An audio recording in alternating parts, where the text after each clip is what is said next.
Perkenalkan, nama saya Nur Afifa. Di sini saya akan menjawab materi yang diberikan oleh Bapak. Yang pertama, menurut saya pemerintah menggunakan manajemen perubahan karena menerapkan pendekatan struktur untuk perubahan bisnis. Manajemen perubahan adalah untuk membantu organisasi dan tim melakukan transisi yang mulus ke negara target. Dan poin yang kedua, Kementerian SDM menyampaikan latar belakang dikeluarkannya kebijakan ini, yang utamanya adalah terbatasnya ketahanan cadangan, kemudian kesiapan infrastruktur pemurnian atau smelter dianggap juga sudah mampu menyerap biji nikel nasional.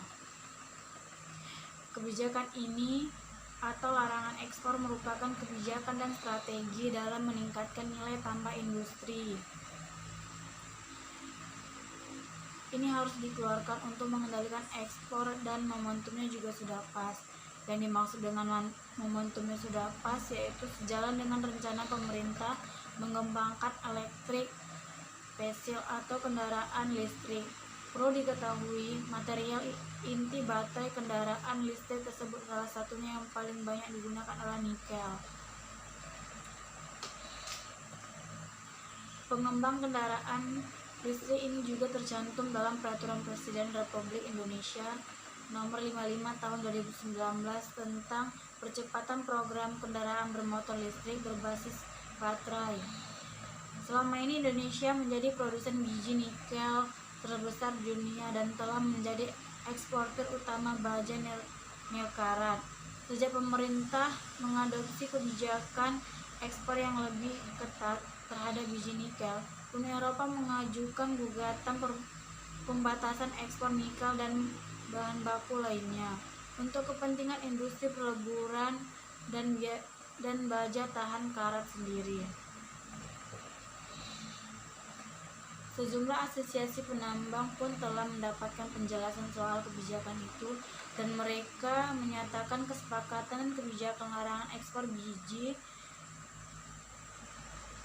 mentah nikel tersebut. Selanjutnya mereka akan mulai mengekspor barang jadi. Alasan ini para penampung sepakat adalah demi mendukung program hilirisasi yang dicanangkan pemerintah. Sebagai tindak lanjut, penambang pun nantinya harus menjual biji mentah nikel itu ke pabrik smelter yang ada di dalam negeri untuk kemudian diolah menjadi barang jadi, dan boleh untuk penambang menyepakati harga jual biji mentah nikel yang dijual ke smelter seharga $30 per metrik ton. Masih harga tersebut terbilang rendah dari harga yang diusulkan, namun semua pihak akhirnya menemui kesepakatan. Tanggapan keras justru muncul dari salah satu konsumen nikel yang selama ini membeli biji nikel dari penambang Indonesia.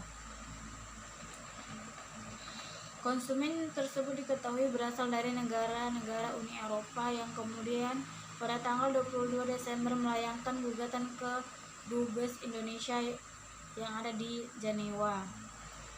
Mereka menilai kebijakan pelarangan ekspor biji mentah nikel itu telah melanggar aturan yang ada di World Trade Organization atau WTO. Sejumlah produsen baja yang ada di Uni Eropa yang tergabung dalam asosiasi Eurofer juga mendukung adanya gugatan tersebut. Pasalnya, selama ini sebanyak 55% bahan baku usaha mereka dipasok oleh biji nikel dari Indonesia. Bapak Presiden Jokowi mengatakan bahwa sudah puluhan tahun negara ini hanya tergantung pada ekspor barang mentah. Padahal sebenarnya Indonesia cukup mampu untuk mengelolanya dan menghasilkan produk jadi yang lebih bernilai tinggi. Dengan dimulainya larangan ekspor biji nikel kadar rendah, Indonesia sudah bisa memproduksi baterai untuk kendaraan listrik pada tahun 2024. Setidaknya sudah ada 4 smelter nikel proyek besar industri prekursor yang akan memproduksi bahan baku baterai. Sekian yang dapat saya sampaikan.